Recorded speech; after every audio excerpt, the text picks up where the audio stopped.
Okay, good morning. Welcome to the Thurston County Board of County Commissioners Board Work Sessions. It's Thursday, January 11th, 2024, 9:04 a.m. My name is Ty Menser, Chair of the Board. We have Vice Chair Commissioner Wayne Fournier and Commissioner Carolina Mejia. Commissioner Edwards? Okay, Commissioner Edwards, sorry. Commissioner Edwards, there you are. And Commissioner Emily Claus is excused for this morning. We're going to have 3 work sessions back to back on this particular live stream. Public can follow along Thurston County YouTube channel. The first session is related to Sheriff's Office response to animal calls update. We have the sheriff here with us as well as under sheriff and one of his chiefs. And so we will have half an hour there, and then we will move into Animal Services Field Response Update at 9:30. And then at 10 o'clock, and a completely unrelated matter related to Draham Road annexation. So there'll be 3 work sessions packed into this one particular video block. So with that, who's starting this off? Interim County Manager? We can hand it straight over to the sheriff. Thank you for being here this morning.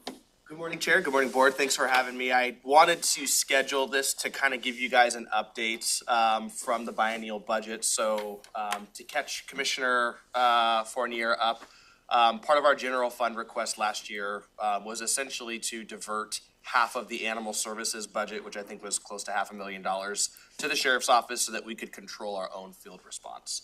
We'd had a lot of issues with animal services, unavailability. They're not tied into our system. A lot of citizen complaints that TCSO was fielding on behalf of that frustration.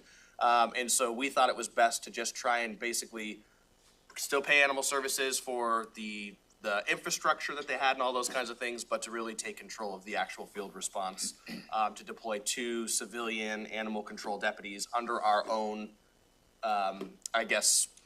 supervision, that we would have the ability to have a little bit more say over the call out, the types of calls they're responding to. And maybe the biggest issue is that over the last decade, we've just seen a complete lack of response for livestock. And the biggest thing for us is that in the county, I'm not gonna lie, the barking dogs, the dog complaints, really low on my priority list. My bigger concern is that we still have a horse in Tenino that has not been located. 6 months. It's been 6 months that horse is still running around. A wild stallion is running around 507. We are currently under a lawsuit for not being able to locate a different horse on Highway 12, in which a motorcyclist then hit the horse and died. That is a pending lawsuit against Thurston County. And what it really comes down to is we pay a lot of money to animal services for the things that are really low risk, low liability. And when it comes to the high risk, high call volume, more than 50% of our call workload is livestock complaints and livestock neglect, cruelty, animals on the loose. There's no response for this.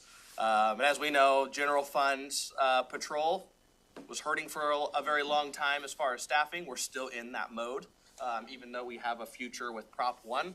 But long story short, those 2 positions, those new classifications were not approved through the general fund or Prop 1. And so what we've kind of fallen back on now, and we've had a number of different conversations amongst administration, and Hooved Animal Rescue is one of our partners. And what it really comes down to is we don't have the resources and manpower. We don't have the equipment like horse trailers and leads and all these different things. We don't have the training and expertise to do this work. It's not funded, it's not available, and winging it is just as risky. Having a deputy go out who has no training whatsoever and telling them load up this wild stallion in some volunteer's trailer, that's also not a viable solution. And so what we've kind of gotten to is we believe that the best path forward is just to not respond at all. We think there's less risk in us just not going out and responding to these issues at all than, all right, deputy who has no training, go hurt your back trying to load this stallion up in a horse trailer that we don't even own, and then we'll have a volunteer unit transport the horse to a ranch we don't know, and then hopefully they're okay with paying for all the feed and the care. It's just there's no system in place. And no matter how many times we try to swing this, right now we're putting out a poll on which deputies want to do an unpaid, animal cruelty specialty. Not much interest there. And so we're running into just every direction that we go, there's no actual system in place for the highest call volume, highest workload, highest risk when it comes to animal stuff in this county. I know animal services, like they want the ability to go write tickets and things inside the county for the vicious dogs or whatever. The issue that I have with this is that it's kind of like when you go to pull the stolen car over and it takes off at 100 miles an hour, hits a family of 4 and then takes off again, and nothing can happen because of our current laws. But then the family of 4, you write them a seatbelt ticket. It's kind of like read the room a little bit, right? We're gonna go write tickets to people for really low-end stuff, but then when they try to call in the horse that's got a back that's nearly touching the ground, that's neglected, we don't have the ability to actually take care of any of the really big things. And so that's part of my concern with this, is that under my purview, I'm not really comfortable with addressing the really tiny things and going out and writing tickets to people because they have a loud dog or anything like that, when we can't even address the major high liability issues, the animal neglect and cruelty and the loose animals on the roadway and the lawsuits that we're pending. It just seems like that would be a tone deaf approach to take.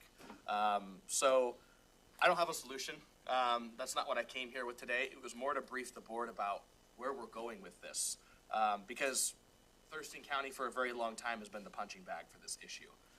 Because animal services, they're not tied into anything. They're a phone tree. So when you call at nighttime, you go through a phone tree, there's not usually a response there. There hasn't been for a very long time. We've been giving refunds as a result of that lack of service, but it all falls back on the sheriff's office, because at the end of the day, people don't care about what bureaucratic issues are occurring at this level. When they have an animal complaint, they expect a response of some kind.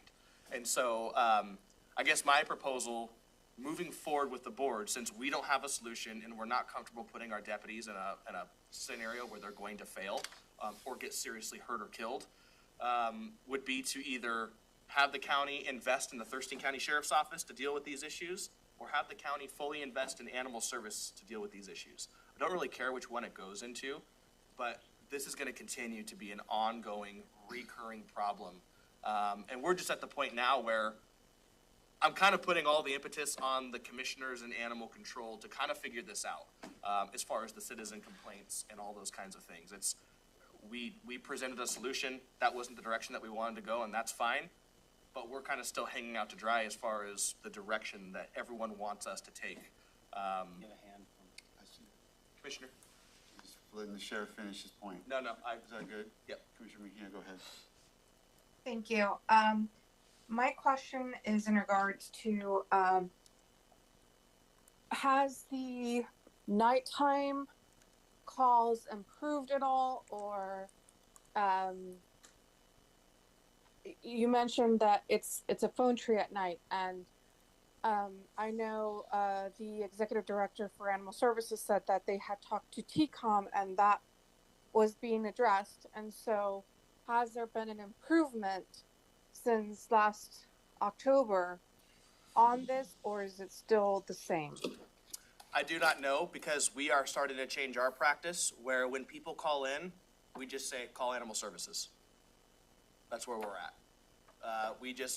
Dispatch is just giving them the number, and then whatever happens after that is kind of not our problem, I guess, is where we've kind of gotten to with the whole animal thing. So I couldn't say. I don't know what is or is not being resolved, because like I said, we are starting to just back ourselves out of this issue, and just make it the animal complaints are getting handled or they're not, and we don't really know. We compiled all the data initially when we presented this, which showed the call volume load and all that kind of stuff.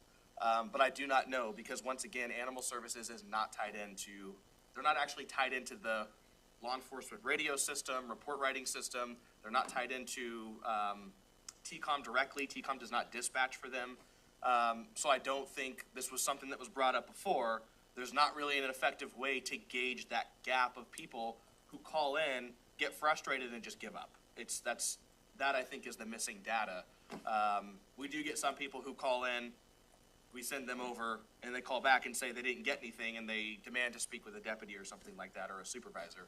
But I could not tell you what the actual data is, because it's not something we can track personally. Thank you.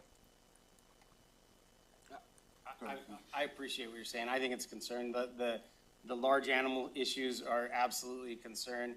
And then, like, when I've looked into animal control officer stuff in the past, like, my understanding was that you have to be associated and affiliated with a law enforcement agency to actually be certified as an animal control officer through the CJTC.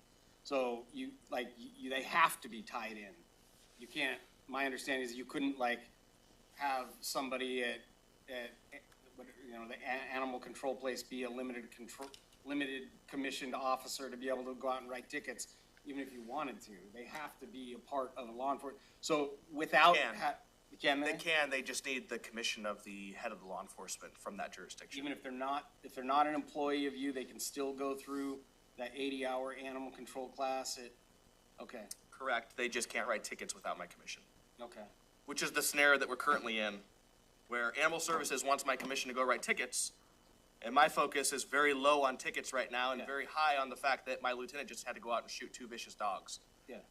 Like, that's where we're at. I mean, our deputies are getting dog pole catchers with no training. Yeah, and I'm just saying from just like a whole animal control perspective, I feel it's a law enforcement issue, and I feel it's best housed within a law enforcement agency. It's simple that way. Part of my argument in all of this, right, and I don't care how we get there. That's not important. But part of my argument in all this is that to have them be part of an actual law enforcement agency that has jurisdiction through that area, that would include giving them radios and MCTs and things like that, so that they can see the calls and they can track the calls and create follow-ups for themselves in the same database that we're using. So that, for instance, even if there was one that wasn't working at the time, but they call in for a follow-up, they can use that same system then the next day to generate that follow-up. And there's a trail that's created. There's no trail created when it's third-party entities going back and forth, and it's extremely If you're not difficult doing to track. it that way, you're not really doing the job, in my opinion. If it's not tied in, if it's not like looped in, you're not really doing the job. That is, I'm just trying to bring this concern forward because at some point, like, people are going to continue to get really upset about the lack of livestock response. And I want to make sure that we're all on the same page about where that's heading and where that's going. Because again, we have a horse that's just running around in Tenino. We don't have a deputy trained on how to capture that horse. We don't have the resources to do it. And we don't have horse trailers. We don't have leads. We don't have all these different things. And so really, Thurston County, a county of 300,000 people, is relying on concerned citizens who are ranchers to go out and find these things and address these issues. And it's very reminiscent of like a vigilante type, like, well, I'll just go solve the problem myself since the government Catch it, you can't. get to keep it. That's what we Right, do. yeah, it becomes this weird thing, but then you go through and you see the people talking about it, and they're not mad at anyone else but the sheriff's office. That's who they're mad at. And I'm like, well, I don't know what you guys want. I don't have any of the equipment that you guys have to go do this. I don't have anyone trained to go do this work. And again, Animal Services, not part of their contract. They're not going to respond to a loose horse on the roadway. It's not part of what they do, which is fine, but then what's the next, where does this fall down to then? And right now it's falling down to, we just don't do anything.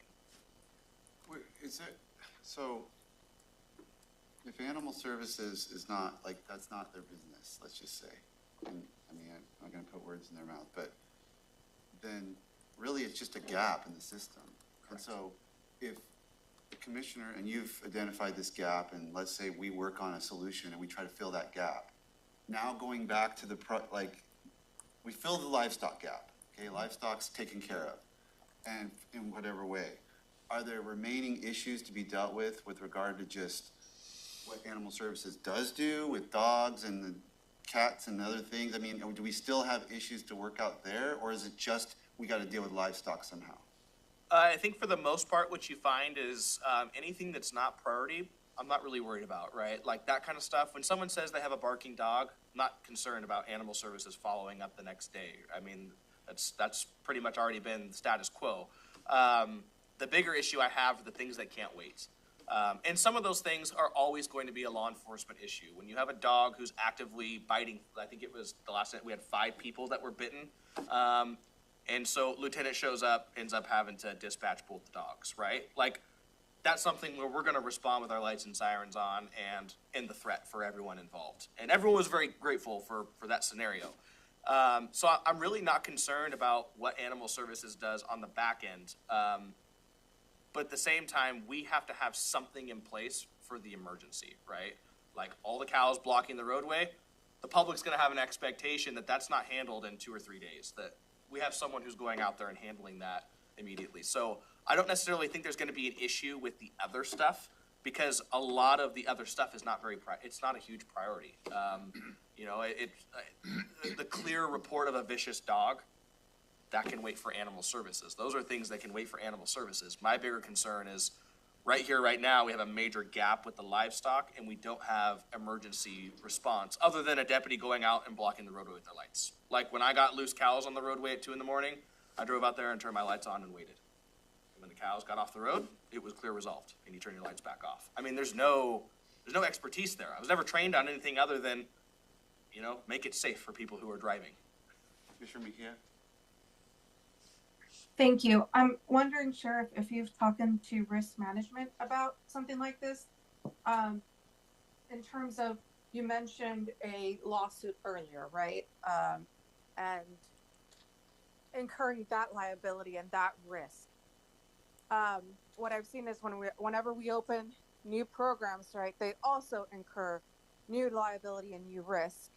And wondering, let's say, you know, you have now trained officers and the equipment, and you're transferring either a horse or whatever livestock, and something happens to the animal, then the owner is upset. And, you know, like, I'm just wondering, in terms of putting on Commissioner Edwards' hat on right now, and, you know, like, what is the risk and what does risk management say about this? And do we have a copy? Maybe there's another county that does something similar, where the sheriff's office does something similar. Do you know? So 2 questions, I guess. Yeah, when we presented these, so my whole goal with the general fund request was, these don't need to be commissioned deputies, because that's actually not really, I mean, they don't need to know how to do traffic stops. They need to know how to deal with animals. And so my pitch was, let's make this 2 civilian positions. We'll go out in the community and find people who are already knowledgeable and hire them into these positions and pay them to do the work that a lot of these volunteers are already doing. When we did that, we found comparable classifications with most of our comparable counties. Snohomish County, Kitsap County, Pierce County. Pierce County is maybe the best example. Their animal control unit used to be part of, I think, the auditor's office or something like that. It was a weird setup. They moved it under the sheriff's office. They started off with, I think, 2 civilian animal control deputies. It wasn't really popular with the deputies. It wasn't really, and now they have almost 20 of them. They found it was a very successful program to incorporate it with the actual sheriff's office and have it under the purview of the sheriff. And now they work directly under the sheriff's office to go do all that work. So there are comparables. There are counties doing similar things. The biggest thing too, right? I mean, and this is to kind of touch on what we're speaking about, is the risk of not doing anything at all, right? So we just say, well, we don't have the ability to handle this problem, so we just won't deal with it. And you see the issues with, like, the horse in the roadway and all those kinds of things. The other side of that issue is to not do anything at all, is if we don't have the means, for instance, to remove a horse that's been abused, let's say. Total, terrible situation for the horse. It's been abused, neglected. So we go out there and we start that investigation and don't actually have anywhere to put the horse. Don't have the means to take the horse anywhere. We don't have a trailer. We don't have anyone who knows how to load a horse up. So then we're going out there and finding that this horse needs to be removed. It needs to be treated. It's emaciated, but we can't take it. So then what? I mean, now the government is clearly aware of animal abuse and then doesn't actually have the means to even get that animal into a safe location or handled. So there's a whole bunch of different things of where we kind of come to the conclusion right this point in time that better just not go. Then go out there and be like, oh yeah, there's all these problems. Sorry. We don't really have we can take the owner to jail, but there's nowhere to take the horse. There's no one to take care of the horse. And that kind of led us into our nonprofit thing with Hood Animal Rescue. There was a rumor that they were not doing well and they were kind of going away. We met with them. They're like, nope, we're good to go. They're like, some of our volunteers are getting a little old in age. But they're like, we're still here, we're still willing to help. So Hooked Animal Rescue is still willing to be a partner in this and still willing to help. And I think, but a good example of this, right, is that one of our deputies who is kind of interested in this work did a job where they ended up seizing some animals. And part of Hooked Animal Rescue's thing is that they'll take animals through these abuse complaints and they'll take care of them. So they'll house them, they'll feed them, they'll do all these things, which costs a lot of money. And one of their frustrations is when we do that with untrained deputies. It's a training issue because we don't have access to that kind of stuff. And then the courts give the animals right back to the owner. And I think that's where some of the strains also come from with the nonprofits is they're taking care of these animals, they know they're abused, they're getting them back to health, and then because of, you know, a technicality in the seizure process, the owner gets all their animals right back. And so that's another example of when you don't have specifically trained experts doing the work, you start to alienate yourselves from the volunteers because they're like, listen, we're willing to do this work, but we don't want the owner to just get their animals right back because TCSO isn't trained on how to do. You can just see, it just creates this web of issues that's straining in every direction. And so what was this? I think I may have skipped one of your questions, Commissioner. About the risk liability of taking on the responsibility for the animals was the first part. Yes, there is going to be risk, no doubt.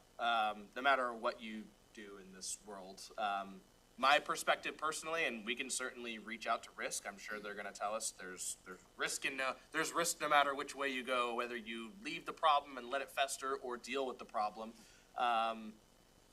Is that for me, I would rather. I'm the kind of person that would rather take action and explain my actions than say I didn't do anything and go to court over negligence. And so that's how I run this office. Personally, we are more of a take action rather than sit back and if they sue us, they sue us, and we'll plead that we didn't know or we didn't have the training or the resources. So risk is going to tell you. I can already tell you both directions. They're going to say there's risk in going out there and doing these seizures and investigating and taking animals and impounding them, and there's also going to be risk, as we've seen with this lawsuit, of well, we just didn't have the people or the resources to do it. Just a few minutes left. Commissioner Edwards? I think Commissioner Mejia did cover most of my questions, but I would hope as a board that we should be able to have legal counsel giving us some advice on this, and risk is a big piece of it. But what are our real responsibilities? Do we need to do it? Do it, then we better do something. If we don't need to do it, well, then it can kind of be halfway done or something. But whatever the answer is, I don't think we don't have a solution here today, and we don't have the proper advice or person here to give us that advice. I mean, I appreciate, I know exactly what you're putting up with. Been there, done that. So I really do think we need to have legal help us along on this. We're not lawyers. We can't figure this out on our own, and legal needs to hear this argument, if you will, that the sheriff is putting forth. He's articulating the problem very well. Now we have to go ask some attorney, well, hey, what's the deal? Where they could have been here, but no, we can't get an attorney attending our meeting. I know that's been a bugaboo for mine for a long time, and I know it's being worked on, but it never seems to be done in a timely enough fashion to solve a problem. So I wish we had, information ahead of time. Attorneys had information. We could have somebody here to listen. I don't think it's asking too much. So we're not ready to make a decision yet, but I think you really laid the issue out. No, I'm not Very expecting a solution. I just wanted to brief the board. We have Well, yeah, two new commissioners. But we have to come up with a So your solution. question is, do we have like a duty to act on all these? On a lot of these things, what is our responsibility? I mean, In the days scenario gone you give by, where it the- was very common to shoot animals that were a threat. That's just the way we did it. It didn't matter if they were a big animal on the freeway, on a back road in the dark, or a vicious dog. It just got handled. You don't have recidivism when you have a solid solution. I'm not advocating, I'm just saying we need to see where have we advanced to? So that's, The horse scenario in Rochester is probably a good example then, where there was a call for a horse that was loose. There was no response. We responded, couldn't find it, but you got one deputy working in Okay. Rochester with pending calls, who's like, I drove And that through, horse didn't see ended it. up getting hit by a motorcyclist that died in the morning. Yeah. And so, I mean, that's probably a great example. no, that's a real case scenario. I actually had that happen to me where I actually hit a horse one time on a very foggy night. I didn't sue the county involved or anything, or, I just turned it over to my insurance company. Hey, here it is. So it happens. Those kind of things happen.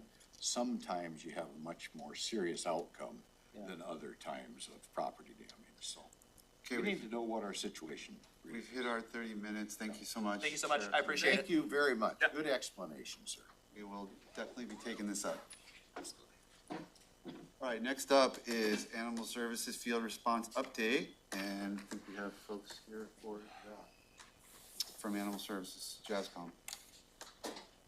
Come on up, we're on the same Zoom, so I'm not gonna redo any reintroductions. We're just gonna continue on with, the second piece of our work session for this January 11th. Again, Animal Services Field Response Update. It's a 30-minute session. We have Sarah Hawk, Executive Director of Joint Animal Services. Good morning. Good morning. While they're getting the PowerPoint up and running, I do want to take a moment to address a couple of items that Sheriff Sanders did bring up. I know there was mention of our nighttime call response. Thank you. We do have on-call after hours field service officers responding to emergency calls. They are dispatched through TCOM, or deputies also have our direct emergency on-call cell phone number where they will reach a field officer directly. I also want to bring up the question regarding commissions as well as citations. We are no longer commissioned thanks to SB 5051 that decommissioned all of us when not associated with a specific jurisdiction. However, that does not prevent us from writing citations or for recommending charges to the courts. That is per the RCWs. What we do ask the jurisdictions for us to provide is citation booklets, which Olympia, Lacey, and Tumwater do provide us so that we can cite all the way up all civil infractions up into felony cases where even though we can recommend charges per the RCWs, we prefer to work in tandem with our law enforcement agencies because they usually require warrants as well as potential arrests. So Senate SB 5051 is always a, Correct. okay, thank you. It was passed in 2021. That also doesn't necessarily prohibit us if we continue in operating without commissions does become an issue. There is a part of the RCWs that we could request a commission through the courts. One of the things that the sheriff did bring up is citations. All last year, we requested multiple times that we be given citation booklets or access to sector, which was repeatedly denied. We cannot completely do our jobs or enforce our municipal codes without those citation booklets. And unfortunately, then the result is we have to call the sheriff's deputy out to cite when issues arise. That includes dangerous dog. So I want to make sure that that's clear. When he says that we are, perhaps relying on them to respond, it is because he's not giving us the tools to do the response, to support his deputies. I also want to point out that yes, there was a request for half of our budget to be removed and given to TCSO. What I heard the sheriff talking about and what Commissioner Menser brought up is the gap is in livestock. If removing half of our budget to give to TCSO so that they can address livestock, that means we are no longer doing field response. So that means TCSO would be responsible for all animal call responses, and he himself has stated that he does not feel barking dog or some of the other pet companion complaints are as high of a priority for him. So then you will be left with all of our responses that we also have to do would be with TCSO. So I did want to bring that up and address those before I get started on my presentation. Since we do have some new commissioners, I did want to just briefly go over some things, including a little bit about us. So we are the primary regional animal shelter for Thurston County. We service the cities of Lacey, Olympia, Tumwater, Thurston County, and we also have contracts with JBLM and the city of Yelm.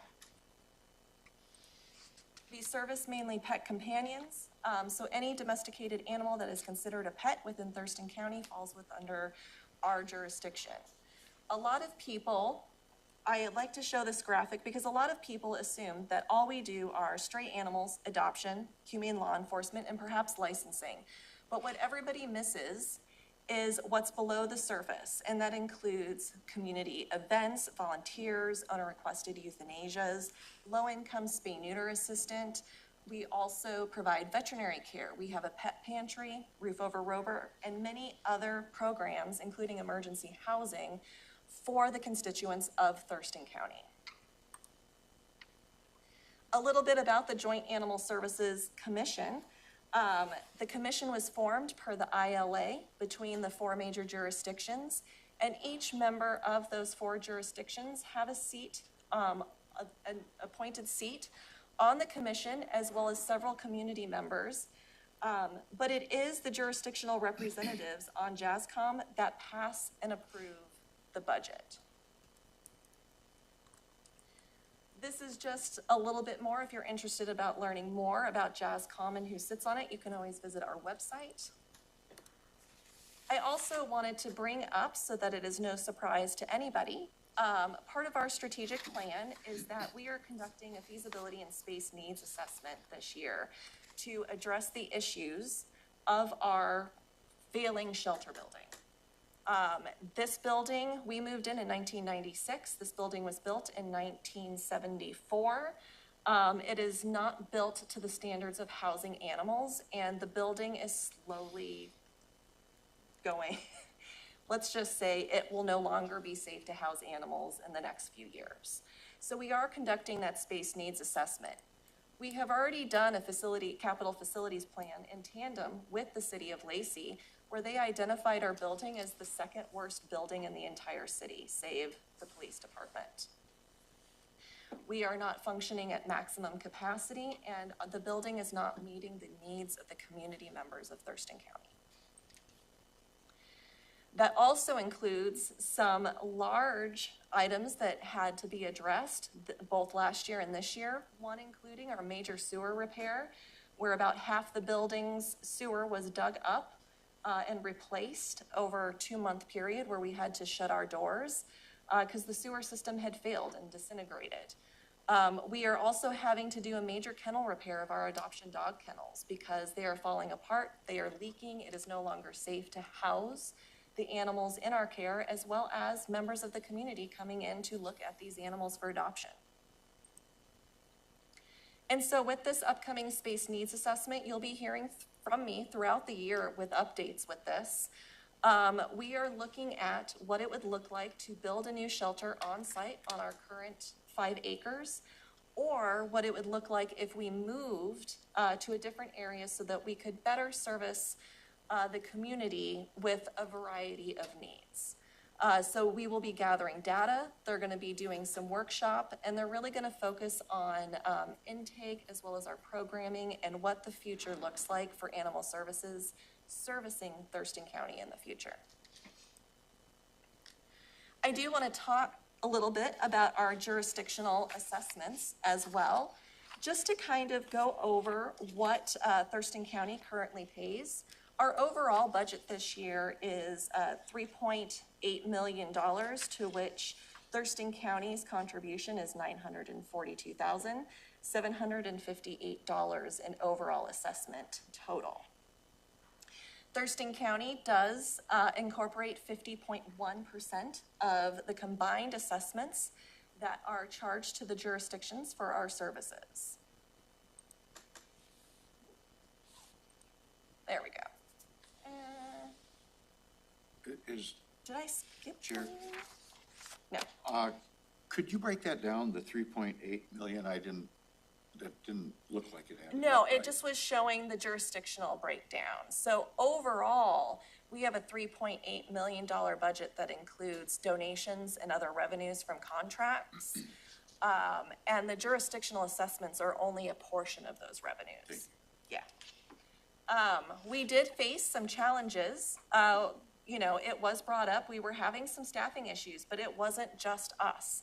Multiple departments across Thurston County, as well as the state and the country, are having staffing issues right now. And we acknowledged, because of those staffing issues, that we were not providing adequate services, which is why we gave rebates to the county as well as the other jurisdictions during those staffing challenges. Now, some of it has been corrected, because we reviewed our hiring process and found that we really didn't need to do some of these steps which were originally required, especially since we no longer hold commissions. So we have since removed both the polygraph and the psych exams, and we have two contingent offers to officers as we speak. They just need to pass their background and personal history, as well as their physical exam. And with that, we would be up to staff for 6 field officers. So just touching on, again, the field rebates, last year, we gave a total of $260,000 back to the jurisdictions as a rebate, a part of the assessments. Thurston County saw $130,000 of that rebated in this year's assessment. To go a little bit more in depth of what your assessment pays for as Thurston County, you can get the general breakdown. As you can see, about 52% of that, it goes to actual care and well-being of the animals. So that's the shelter operations, that's veterinary care, including staff to take care of the animals, including anything that comes in from Thurston County or our field department. And as you look at the jurisdictional breakdown, you can see that only 24% of your assessment goes towards field services. The majority, again, I just want to re-emphasize, goes to shelter operations, which is actual care and feeding of the animals. So now we're going to move into statistics. Our animal intake this year was up by 20% over 2020. I'm sorry, not this year, but 2023 was up 20% over 2022. And that includes unincorporated Thurston County had an increase of 28.7 of that intake over last year. So you guys had an increase from a little over 1,100 animals to over 1,400 animals in overall intake last year. And a part of that, our field intake increased by 131% over 2022. So these are animals that are specifically coming in from our field department. This is what the intake breakdown looks like specifically for unincorporated Thurston County, with the majority of the intake last year being cats, dogs, and then we do intake some wildlife. Those are usually orphaned animals such as possums or raccoons. And we also, this would include intake of bats for testing of rabies. The other includes anything that's not a dog or a cat. So these are usually pocket pets, reptiles, guinea pigs, rabbits, or other animals that might be considered pets by the community. Our overall field response, we responded to over 1,000 calls in unincorporated Thurston County this year, and it has increased year over year since we became full service. And I do want to note that when we shifted from 2021 to 2022, which was the change from limited to full services, our overall field response went from 30% to 40% of overall calls in total were unincorporated Thurston County. This is what overall field response looks like for all of our jurisdictions that we both are part of the ILA or we have contracts for. So field response, about 40% of all calls are Thurston County. with Olympia Lacey Tumwater, and also our contracts with Yelm and JBLM. Other is still usually incorporated into that because what happens is we respond to a call and then find out there needs to be a jurisdictional handoff as such, whether it's Pierce County because of where the county lines fall with like Roy, McKenna, and Yelm in that area. Breaking down those calls even further for unincorporated Thurston County, our top calls that we respond to are stray animal enforcement and then cruelty and neglect, with stray animals being our #1 call that we respond to in Thurston County. Breaking enforcement calls down, the major call that we respond to in the county when it comes to enforcement calls is menacing 2. And I put up the difference between a menacing 1 and menacing 2 because there's significant difference between. So a menacing 1 would literally be at the time and it prohibits you from leaving. So whether that's a dog, like you're in your car and a dog is actively trying to get to you while you're in your vehicle, it's prohibiting you from leaving your house, but it's on your property. That would be considered a menacing 1. The calls we usually get are ones that happen either after the fact and they're filing a report, or is it continuous response of perhaps a dog in the neighborhood that is at large, being menacing, causing problems, and it's usually frequently happening more than once. And so that's the main difference there. Both of which are citable offenses, but I want to point out once again that we cannot cite them because we lack citation booklets. Commissioner Edwards, Absolutely. Is there any reason that you just can't develop your own citation book? Or I don't know if our enforcement people, like on building codes, have a book. I mean, why do we have to have a sheriff's office citation if we're not gonna utilize the sheriff? Why can't it just be you are cited to appear in district court or whatever it might be? So That's an excellent question, and I think that would be a question for the commissioners of how you want to recognize our authority in Thurston County.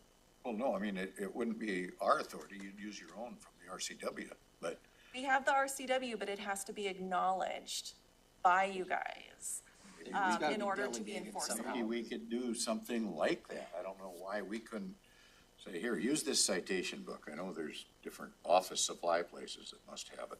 But there's more to a citation book than just go into a Well, office supply place, I would imagine. well, I don't know, maybe Because it's a make up, booklet that's issued from the maybe court, make right? up your own, I suppose. The would court be- or the law enforcement Yeah. agency, for It's example. tied in, and then you're an officer of the court It to has be able match. to issue the No, citation. I don't think you have to be an officer of the court because you're just submitting something to the prosecutor. It'd be nice to have somebody from the prosecutor's office here to be able to advise us if this is doable or not. Mr. Thunheim will be here on January 24th to talk to you about just that very thing. I've been talking about that I for mean, 7 there's- years. There's Yes, gotta be a you have. difference between a person that is a commissioned officer as a witness to a crime versus a citizen with a notepad, right? There's a difference. It's a summons to appear in Yeah, court. it's Like, just it a has to summons. have some kind of Yeah. legal authority. Yeah, underneath and it. that's gotta be granted But I'm not saying it couldn't be somehow. done. Right. How do we enable our code compliance officers to issue citations? How did we do that? Yeah, I don't know the answer By, to all that. by That's Thurston not County limited Code? commission. That's how we do it. We have them issue it. The prosecutor's office follows up with it. They don't go to court. They probably mail Is it a something. big difference because it's a civil They don't infraction, go not to a criminal court. infraction? Well, I wonder. That could be a difference. But the RCW enables the Board of County Commissioners to determine police actions that are civil infractions. So I don't know if we need to go through a code process of an ordinance. Okay, so we've got two questions for legal counsel. One We're talking is, about that. what is our legal responsibility to address livestock complaints? That came from the earlier Right. work session. A second question for legal counsel is what would be our authority or our ability to produce a citation Enable. authority for our animal service officers? Yes. Those are two questions to put on our I'm list. interested in the concept of commissioning. Like when when is somebody if somebody's commissioned, what does that mean? Does that legally then allow them to cite? Does it allow them to, detain? You know, like, cause you can't just you can't take somebody's property. No, can't. you can't. And you can't And arrest. even previous to 5051, we only had special commissions, and special commissions do not allow us to, we can affect arrest, but we cannot arrest somebody. Yeah. So we still had to call law enforcement, one, for a safety issue, and two, because again, special commissions do not allow us to arrest or necessarily do warrants. And so it is a partnership with those law enforcement agencies. Now, our other law enforcement agencies that we have partnership with don't seem to have a problem with partnering with us. Okay, so then is there a duplication of effort issue? But then another question I would have is, with the change in your hiring practices, you said that you no longer require background checks, polygraphs because of the change. Would that now preclude you from ever having a commission through the court with those changes in hiring practices? That would be something for legal to look at. Okay. Oh, we need an attorney here.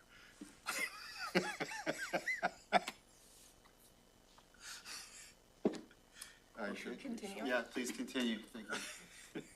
That's, I also want to touch once again on the TCOM data in response to our quote-unquote lack of call-outs or response.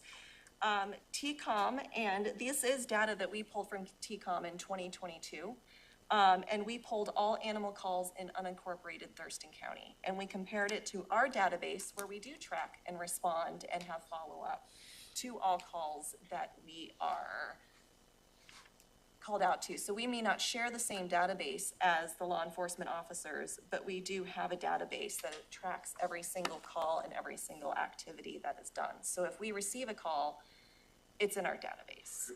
Chair, on your definition on the first thing on the nighttime response and like emergency response, what do you categorize a emergency response? How does that fit in the scheme of things? So we have that clarification because otherwise our emergency call out or on-call officer would be called out for barking complaints Sure. at Okay. midnight. That's not something that we're going to respond to. What we are going to respond to is an animal or a person in immediate danger. If police officers need an assist, That so. was your category business that you had. Correct. Okay, good. Correct. Thank you. And it also would include, like, let's say a law enforcement officer from any of our jurisdictions pulls over somebody in the middle of the night, that person ends up getting arrested, they have their pet in the vehicle. That would be something that we would be called out on. A dog goes out, breaks open a chicken coop, decimates all the chickens inside, they have containment of the dog, that would be something that we respond Farmers to. used to take care of that on their own. but Sometimes times have farmers still changed. take care of it.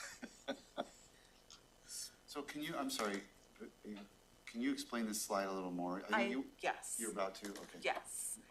So, in 2022, TCOM received, which means that for TCSO services, like a call out for TCSO or animal calls that TCOM and TCSO received, there were 660 calls received by TCOM that were animal related. We're omitting 82 of those calls out of the overall 660 because 35 were in areas that we don't service. So that includes cities like Tenino, Bucota, and Rainier. 29 were info-only calls that didn't require a response, meaning I found somebody's lost dog, I just wanted to call it in, so that somebody was aware in case they called looking for it. 11 of those calls were initiated because TCSO was already on site.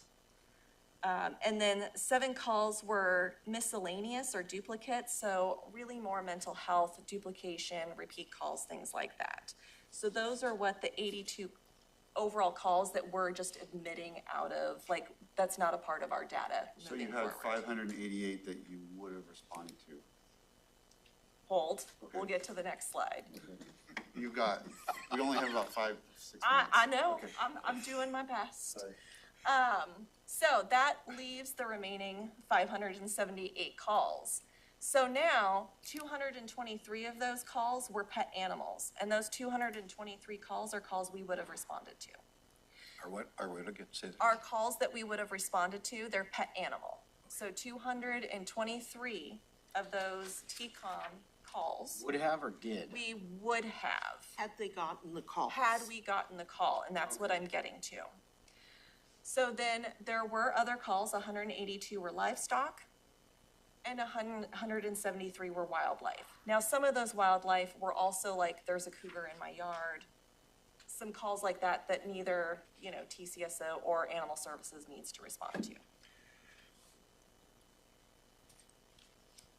So of those 223 phone calls, we only received 128 of those overall calls. Did we actually, comparing our database to the calls that TCOM got, we only have 128 of those in their system, meaning we only received 128 of those calls.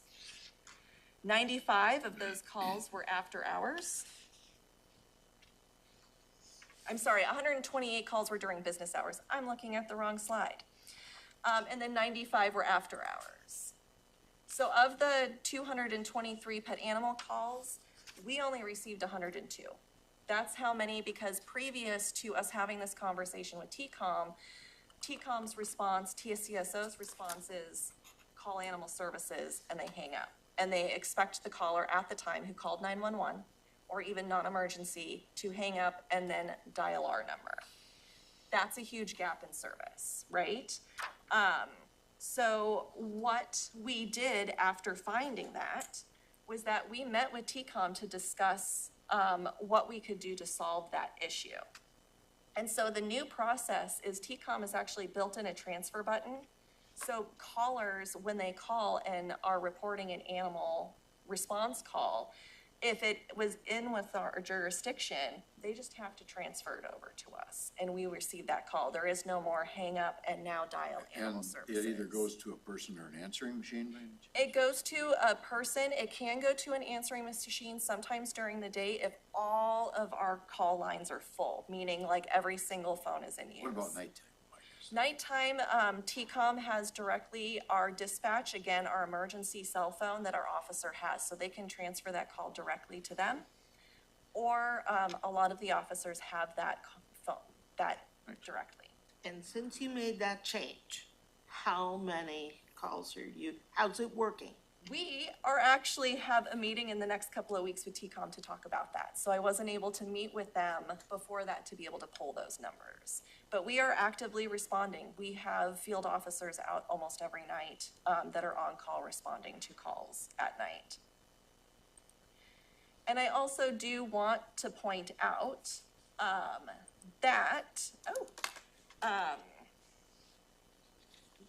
of the 102 calls that we received from TCOM, we responded to 99 of those. So we do respond.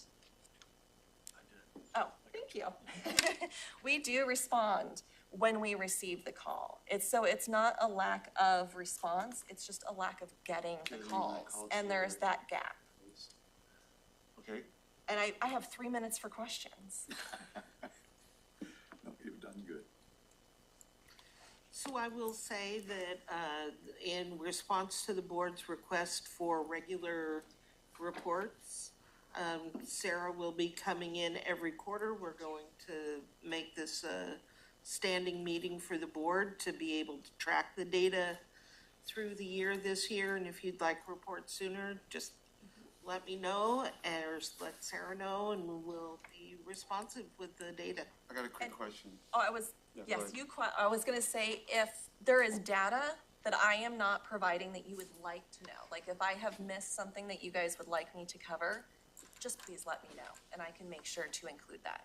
Do you happen to know, being in the animal world in Washington State, are there other counties that have solutions about livestock? Is this a solvable problem looking elsewhere, or how does this handle?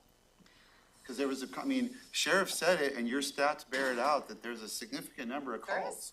182 versus 223 pets, so it's like 45% of the calls are, Of animal calls, but Yeah. probably not overarching the amount of calls that the sheriff's office gets in general. no, but I'm just saying, of the animal world, it's not like livestock's just like once in a blue moon. It sounds like it's a steady stream of issues, and how are other people solving this? I mean, a great many agencies, the sheriff's department is responsible for livestock. They do usually have contracts for housing in some instances. They are contracts with other shelters, rescues, animal Could we related. get some real examples of that as something to look So at? Whatcom Humane Society is the contract housing for Whatcom County. And they also do all the animal control I for guess, them. Mr. Chair, but could we, as part of your update to us, get some examples of why we should continue $1 million contract? I guess that's what I'm asking you. Yeah. Well, I would argue that $1 million is covering pet animals. I know, don't, yeah.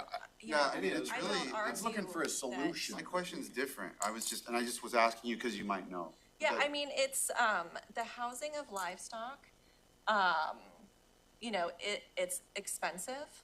There's a lot of liability that comes with livestock, and there's a completely different housing that has to happen and care that has to happen.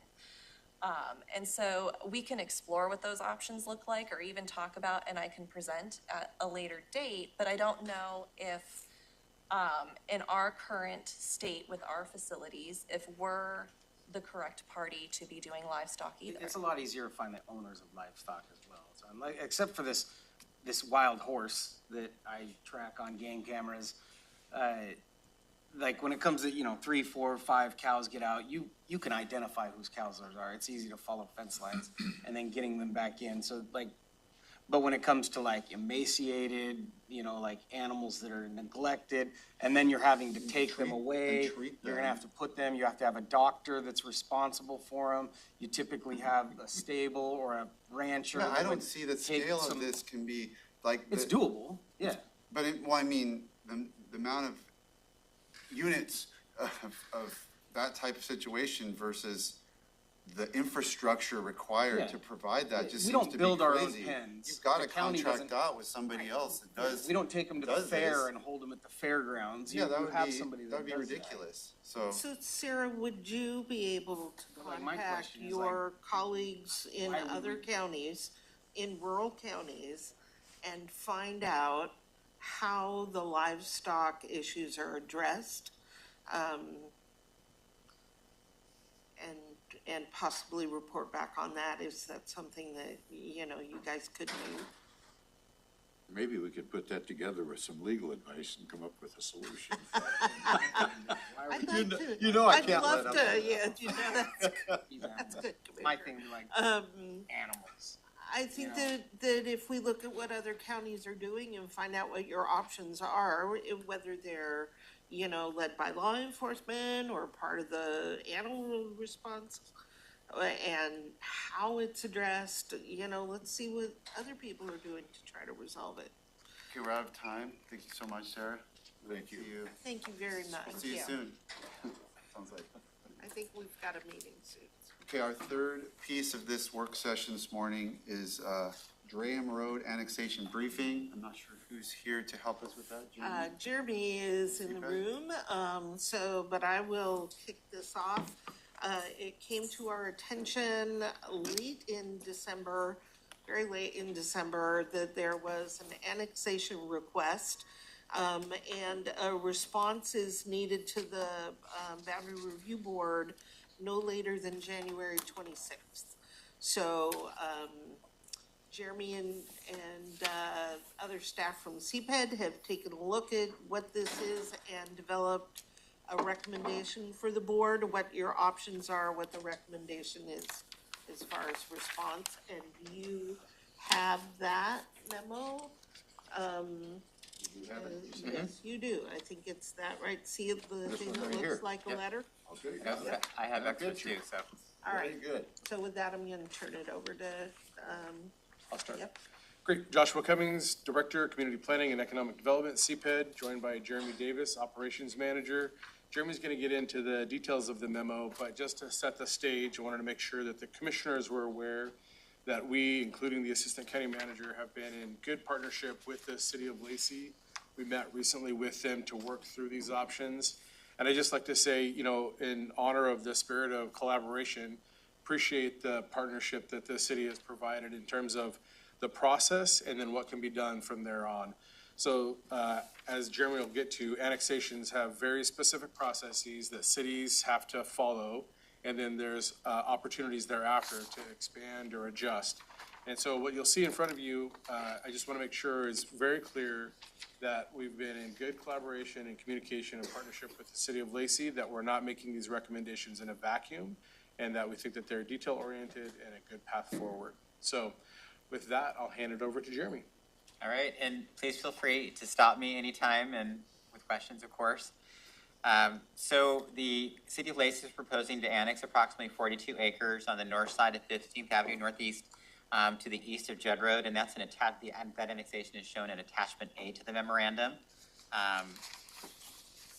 The property subject to this annexation has had some permits in with the county for future development. The property, since that was submitted, has been acquired by new property owners who have other ideas for development there, and they'd like to pursue that with the city at this time. So they put in a petition to the city to be annexed, which of course is their right. The city is pursuing this annexation and the petition method of annexation, which is available to code cities in Thurston County. And actually in Thurston County, we have 6 code cities in 1 town. So like Tenino is one of the code cities. With that, they received a petition of 60% of the property owners, at least in this annexation area. The city went on through their process. They held a public hearing on it, the city council level, and they've now on their next step, which is putting it before the Boundary Review Board for the Boundary Review Board's review and approval. With the Boundary Review Board process, the way it typically works is that once the city submits that annexation for their notice of intention for approval or review, it sits for a 45-day review period. During that review period, a city special purpose district or property owners can request Boundary Review Board review. If that request is received, it goes to public hearing before the Boundary Review Board, and there's a whole timeline of work that's associated with that. If a request for review is not received by the deadline, which is January 26th in this instance, it's considered automatically approved per state law by the Boundary Review Board, and then the city just finishes the course of its annexation with the final ordinance and all that. So that's the basics of it. I'm happy to go into greater detail in the future if you need me to, but that's where we're at right now. We're in that 45-day review period. The county has an option to request review if you choose to do so. Okay. Commissioner Edwards has a question. Commissioner Edwards has a question. Yes, sir. And this is an application made by the total landowner or a number of landowners? What's the deal? I believe their petition level was at about 67%. I'd have to actually go back and look at the notice of intention again to get the specific number. I don't think they had 100% of the landowners, but they did have sufficient numbers. And how many acres? 42 acres. And is there any retail outlet in there? No, there's no commercial development in this time. It's primarily vacant, and they've got applications in for development. So what do we need to do to let it go ahead? To let the annexation go ahead as is, the county commissioners would take no action on it, essentially. But we do have a plan for you that I'll talk about if you'd like me to, that we talked about with the city. Have you got objections from staff's point of view? No, we haven't received any objections from the staff level. This has been reviewed by the Public Works Department. They review the legal, and we've also reviewed it. So. Are there concerns regarding the 250-acre island that it creates? Yes. And So what Jeremy's gonna get into is the 2-step options that we're about to provide. Yep. So here's what we talked about with the city of Lacey. The board members who were here in 2022, and Christopher, you were not here then. In 2022, we pursued an interlocal agreement with the city of Tumwater to annex all 12 of their unincorporated county islands, if you recall. What we're proposing to do is work with the city of Lacey and pursue an interlocal agreement for the city to annex the 250-acre donut hole, or newly incorporated unincorporated county island that's going to be created with this annexation. But in addition to that, we were in discussions with the city for them to include the urban growth area expansion that recently happened, all the property that's up in there, so all the QEO Park property that's up there, along with the private in holdings. And that's shown on attachment B to the memorandum. If you could take a look at that. There are some good advantages to the county working with the city on pursuing this option for the donut hole. And then also for that UGA, new UGA portion and the private in holdings, and that all those areas would end up getting annexed by the city. So we would not be having our public works department, our sheriff's department crossing through the city to get to the area in the donut hole. And they would also not have to cross through the city to get to those few little private in-holding parcels. So they're a great advantage for the county on that. That will reduce our costs for both public works and sheriff services. Typically, when we talk to the sheriff about annexations, they're supportive of the city's annexing these areas because it reduces their service area. I don't understand attachment B versus attachment C.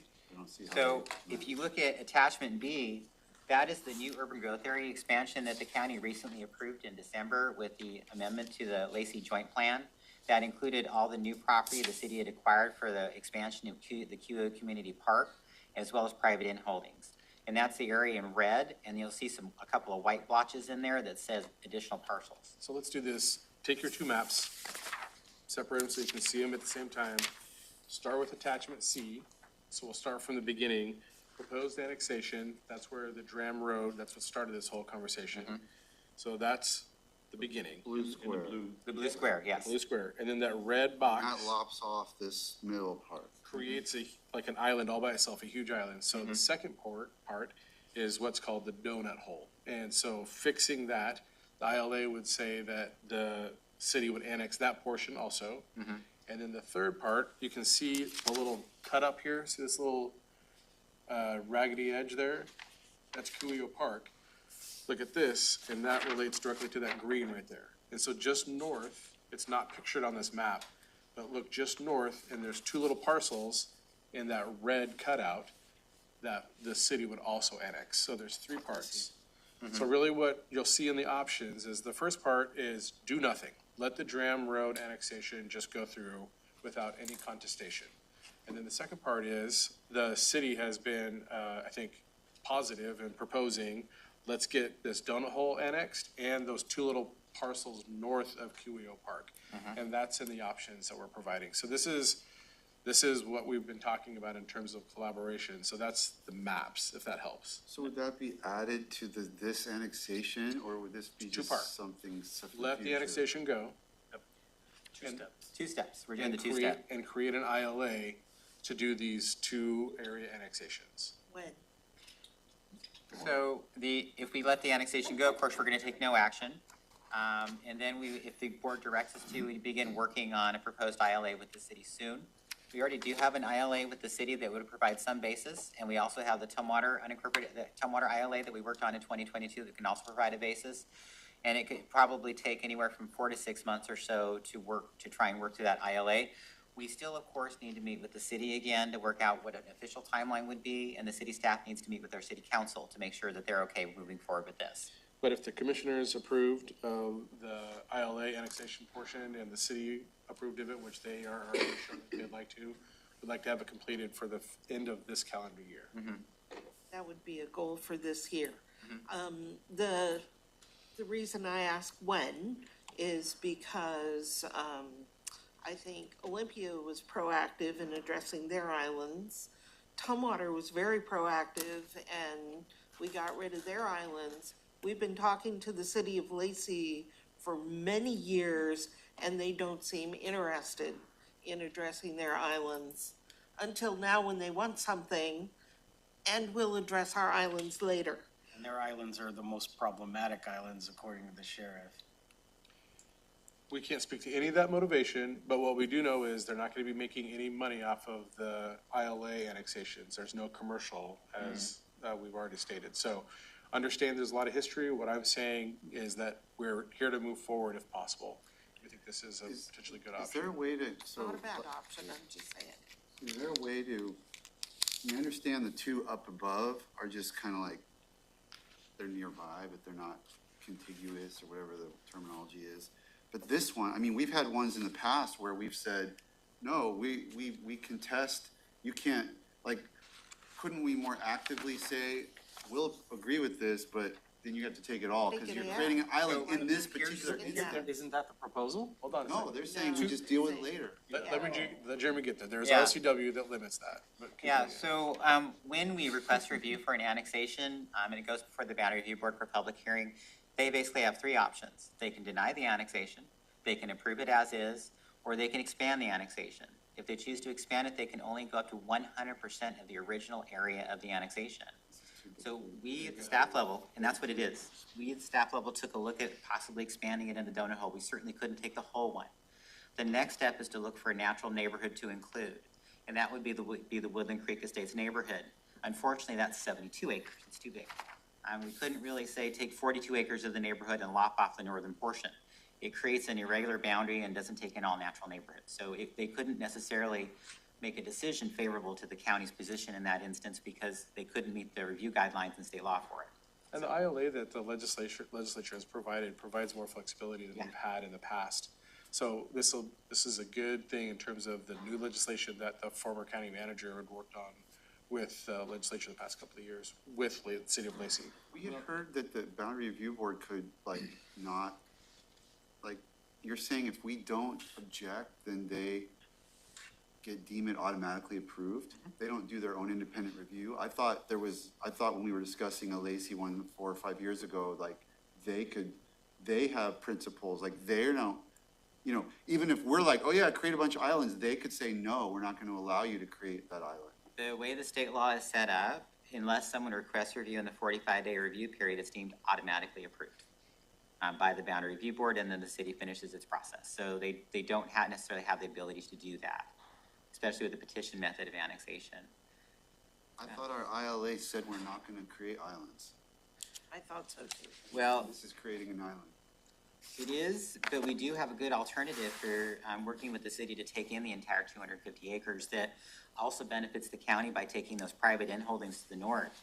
Now, one option, just so you know, the city could pursue on that Cuyo Park property is to do what's called a municipal purpose annexation and only annex that Cuyo Park property, leaving the private inholdings in county jurisdiction, which wouldn't necessarily be the best alternative for us in providing services to those citizens. What is it they're trying to accomplish here? Why do this at all? What is this for? Because, and I know Commissioner Mejia has her hand up, to Jeremy's kind of opening comments, right? There was a prior landowner that came into the county to do some initial land use, was granted that. That then changed ownership. That new owner would like to do something different on that. And because, as opposed to then going back through the county, would have the opportunity, if annexed into the city, just start from scratch, brand new kind of project and proposal, but work that through the city. And given that, that's really was the genesis for this proposed annexation, and which then has all these subsequent conversations. I think in our work and review with the city staff, understanding history is what history is. I think there's probably a different tenor right now that we probably haven't experienced in the past.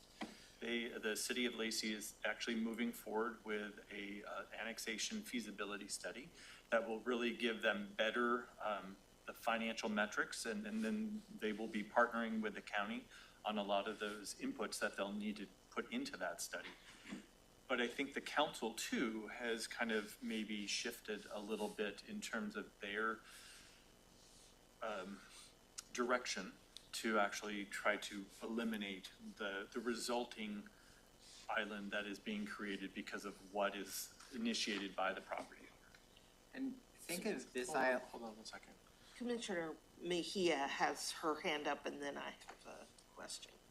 Okay, well, let's finish the answer to this question, and then I'll get to Commissioner Mejia. But please answer the question that was just asked. Good, go for it.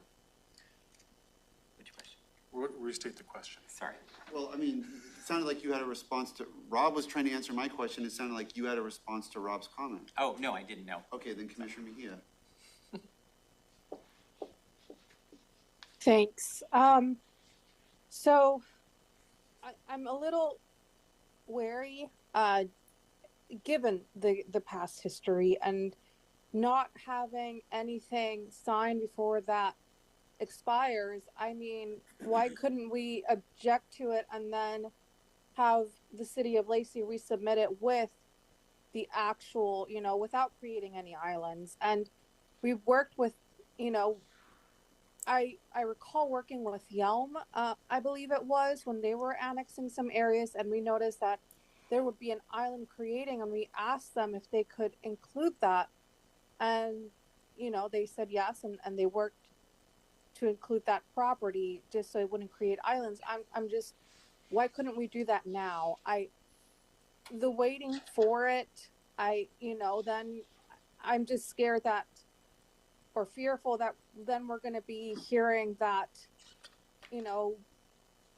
there's not enough resources to annex those properties, and then we're going to be burdened with another island and or adding they more wanna strain to our study, resources. or they want the county to contribute, or. Thank you, Interim Yeah. County Manager, appreciate that. And thank you, Commissioner, we appreciate your perspective.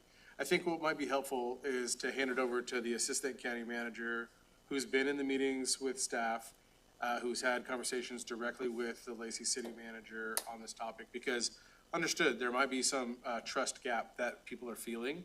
But from staff's perspective, this is the logical path forward, but if there's more that should be shared in terms of those feelings of confidence, then I guess I would hand that over to leadership to address.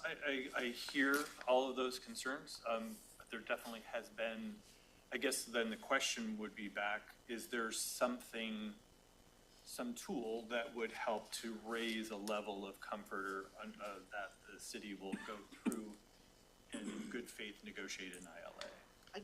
I guess though that, Commissioner Mejia pretty much asked my question, and I'll reiterate it.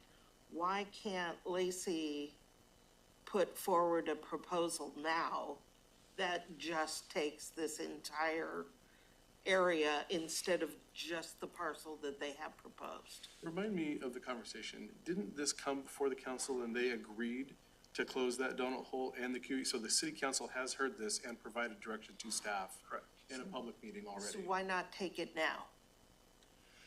I think it's bifurcated because of what the new property owner of those 42 acres, that they're trying to move with their land use. That doesn't limit the city. Just because the landowner said, please annex me, does that limit the city on what they can annex in this proposal to the Boundary Review Board? I think the initial issue is that they would not have, unless we entered into some agreement with the city of Lacey, they wouldn't take this new land use proposal under their review. So that's part of, as I understand it, some of the. No, I'm suggesting the annex as the proposed piece and what would create an island for the county. Why can't they do that? And what we just relayed was that there isn't a tool for that under state law. There's not a tool for the Boundary Review Board to direct that, but why can't the Lacey city of could- Lacey Could bring that forward? reframe its proposal. Yes, Just to take through it all now. ILA, do the 42 plus, and I would say if the commissioners, there is a little bit of time, we wanted to bring this to you as quickly as possible. If the commissioners would like to engage with their counterparts at the city of Lacey to engage on that level of trust about whether or not they're gonna do an ILA, from our perspective, from the staff meeting, it sounded to us like the city wanted to move quickly in honor of this applicant, Mr. Draham, because that'll just be automatic, and that the council had provided their direction to staff to engage on the ILA as we've directed. And so if that's not enough for the duly elected officials at this point from us, there's not much more we can provide. We can offer that we could make our not contesting the annexation contingent upon a draft ILA or an ILA to be signed, knowing that that might hold up Mr. Draham. It might incur costs from the Boundary Review Board that are on the county to foot the bill. But we're open to receive. We thought we had brought something to you that was quick and process-oriented, and staff had worked in collaboration. Is that contingency option, I mean, that sounds fair, right? I think that's what I'm hearing. It's up to you. Commissioner Edwards, he has his hand up first. I guess my concern as this moves forward, that we don't create any more of a workload for our own county staff. And consequently, time is money, and the taxpayers of Thurston County end up paying for that. So I want to make sure we're not increasing our workload to benefit others. I don't know who that is.